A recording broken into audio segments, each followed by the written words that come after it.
Hello, thank you for joining us. I'm Kan Young-ho from the Korea Herald. Here are the top stories of the week.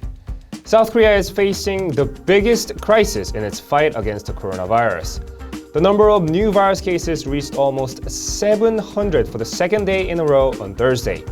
Wednesday's 686 newly confirmed patients marked the second highest daily figure since the country saw its first case in January. More than 3,000 new infections were identified across the country over the past week, as Seoul and the surrounding Gyeonggi province became a hotbed of the current wave of the pandemic.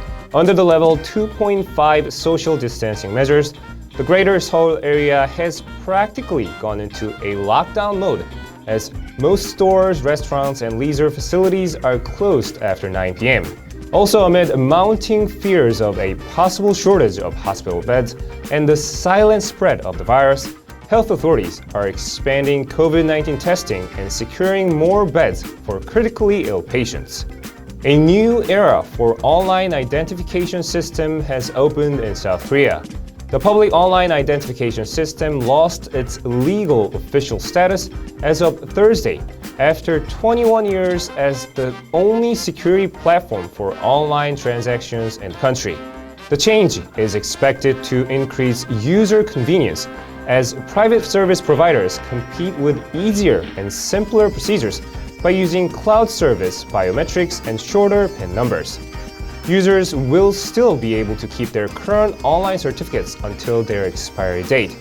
The old system was often criticized for its complicated procedures involving multiple rounds of support program downloads. Infamous child rapist Cho Do-sun is set to be released Saturday, marking the end of a 12-year prison sentence after Cho sexually assaulted an 8-year-old girl in 2008. Upon release, he will be tracked at all times via a GPS-enabled electronic anklet for the next 7 years.